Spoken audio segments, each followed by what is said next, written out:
células infectadas y difieren todos los restos y finalmente se eliminan, ¿no? Entonces, como hemos podido ver o que estamos viendo, la inmunidad innata es contundente para eliminar al virus en una primera etapa, ¿no?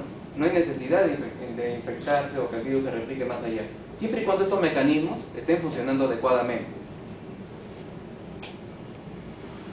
¿Qué pasa con la inmunidad adaptativa? Si el virus no es controlado, inicia la respuesta inmune adaptativa. Y precisamente estas células infectadas por virus pueden ser células presentadoras de antígenos que ayuden a activar a linfocitos T, CD4, que son los que van a liberar finalmente citoquinas que van a poder activar toda la respuesta inmune específica.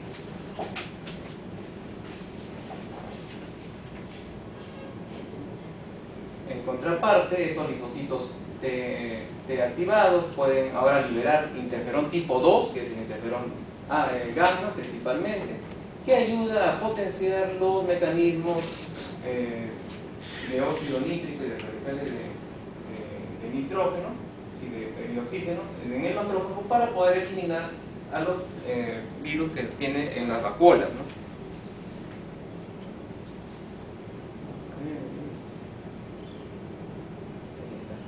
Posteriormente, los linfocitos T helper van a ayudar a la activación del linfocitos B. Los linfocitos B se transformarán en células plasmáticas que producirán anticuerpos específicos contra principalmente las glicoproteínas de la estructura externa del virus. Y esos anticuerpos se les conoce como el nombre de anticuerpos neutralizantes, ¿no? Porque prácticamente se acoplan a todas las glicoproteínas de la envoltura y no dejan que el virus se movilice o haga contacto con los receptores de la membrana de las células huéspedes. Entonces ahí podemos ver un ejemplo. Aquí están neutralizando esos virus, impide la entrada a células huéspedes y así controlan eficientemente a los virus. No eliminan al virus, pero sí evitan que infecten nuevas células cuando esto se libera. En general, los anticuerpos más importantes han sido los IgM y los IgG. En una primera infección hay abundante IgM. Esta IgM después de la primera infección puede durar hasta 3 meses o más de 3 meses. Y eso hay que tenerlo en cuenta cuando uno hace el diagnóstico, ¿no? Porque generalmente las IgM pueden estar presentes entre 1 mes, 2 meses. Y después de los 2 meses empiezan a caer sus niveles detectables en pruebas inmunológicas. Pero en el caso del virus dengue, la primera infección, IgM se mantiene por periodos muy largos, ¿no? Entonces, se tiene que tener esto en cuenta cuando uno haga diagnóstico y detecte IgM en el paciente, si se trata de una infección reciente o son los rezagos de hace 3 meses, ¿no? Luego empieza a aparecer la IgG, con el transcurso empiezan a aparecer la IgG y eso se mantiene por años. Personas con IgG antidengue pueden estar hasta más de 40 años. Entonces, no se sabe si es una prima infección o varias infecciones las que ha sufrido, pero se ha encontrado que IgG puede representar más de 40 años. O sea que realmente es una buena inmunidad, son muy inmunogénicos en todo caso los antígenos del virus dengue. En la segunda infección, la respuesta inicial es básicamente de IgG y nuevos linfocitos que empiezan a activarse van a producir nueva IgM, ¿no? Puede ser que sea en menor cantidad, pero básicamente la respuesta secundaria de IgG es la que predomina y por buen tiempo y en alto nivel. Pero en el caso de la IgM nunca por tanto tiempo como en el caso de la primera infección. ¿Ven? Esa es una gran diferencia que hay que tener en cuenta para hacer diagnóstico, ¿no? Los anticuerpos por sí mismos no podían eliminar al virus, pero pueden activar otros mecanismos para eliminar los virus, ¿no? Y estos mecanismos están asociados con algo que se conoce como la citotoxicidad dependiente de anticuerpos o la estimulación de la fagocitosis o opsonización. Entonces acá están todos en conjunto, se pueden ver. Acá está precisamente la fagocitosis, un monocito, por ejemplo, que tiene receptores FC para inmunoglobulinas que puede reconocer rápidamente al virus y fagocitarlo, ¿no? Y en el caso de la citotoxicidad dependiente de anticuerpos, células como las natural killers o los monocitos, que a través de sus receptores FC para anticuerpos, los anticuerpos pueden reconocer a células infectadas o virus, y eso va a atraer a estas células, o le va a permitir un fácil reconocimiento, y cuando hagan contactos va a enviar mensajes al núcleo de la célula para empezar la producción y liberación de gránulos que van a destruir a la célula infectada. Y en el caso de los monocitos o macrófagos, la liberación va a ser de radicales de oxígeno y nitrógeno. Entonces es una manera excelente de controlar la infección viral a través de anticuerpos y se ve en dengue.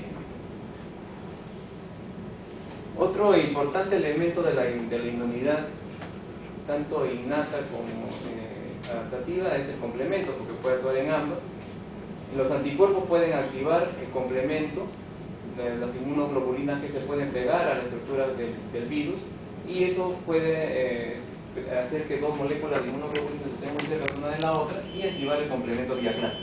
Y eso, una vez que se activa el complemento, va a permitir la virólisis del virus. Y por otro lado, células infectadas por virus también pueden expresar estos antígenos en la membrana externa y activar complementos por la misma vía y permitir la destrucción o la lisis de la célula infectada por virus. Entonces, los anticuerpos son una parte importante en la inmunidad adaptativa de dengue, ¿no? Y ahora veamos un poco la contraparte, ¿no? En realidad, en los casos de dengue hemorrágico, no es el virus quien es el culpable final de los cuadros que se ven en dengue hemorrágico, sino es la respuesta inmune exacerbada lo que conlleva a tener los cuadros de hemorragia. Eso es lo que ya se sabe, ¿no? Entonces, esta respuesta inmune benigna controla eficientemente la infección por virus dengue, sobre todo en las primeras infecciones. En segundas infecciones, vamos a ver qué es lo que ocurre. Les había comentado que el virus dengue puede infectar células, otro tipo de células que no son inmunológicas, sino células, por ejemplo, del endotelio. Cuando infecta estas células, se sabe ahora que estas células pueden liberar mediadores inflamatorios, como por ejemplo óxido nítrico, vitaminas, prostaglandinas, beta-grenos. Es decir, montones de mediadores proinflamatorios que van a causar o que son causantes de vasodilatación, permeabilidad vascular aumentada, entre otras cosas, ¿no?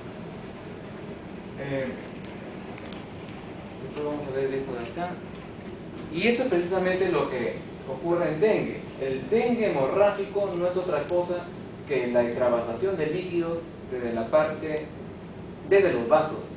Y esto puede estar mediado por la cantidad de mediadores proinflamatorios circulantes que se encuentran ahí y que hoy se sabe que pueden ser en una parte liberados por estas células infectadas, ¿no? Del mismo endotelio, ¿no? Por otro lado, los macrófagos activados, ya sea por estas citoquinas o por la infección del virus, también puede producir óxido nítrico, TNF-alfa, prostaglandinas, que van a aumentar más todavía la vasodilatación y la permeabilidad vascular.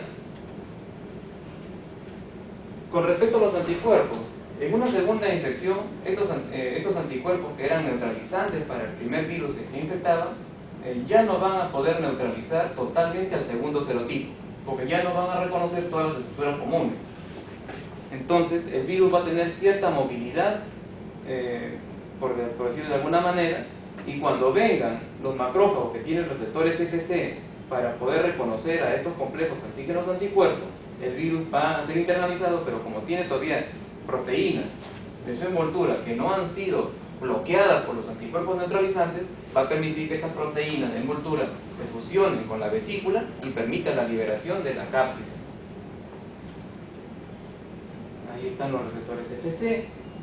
El complemento también podría actuar. Recuerden que los anticuerpos, como había mencionado antes, pueden activar complementos. Y el complemento podría actuar exacerbando la infección, porque estas células, que además de receptores CCC, tienen también receptores para complementos, que también podrían ayudar a reconocer al virus, pero que también podrían ayudar a internalizarlo, ¿no? Y este proceso de incremento de la infección en estas células se conoce como el nombre de ADA, ¿no? Aumentos de la infección por anticuerpos, ¿no? Fue propuesto por Hansen en 1988 y de ahí a la fecha ha habido mucho que hablar y se han encontrado cada vez más evidencia de que esta posibilidad sí existe en virus D por los 4 serotipos que circulan.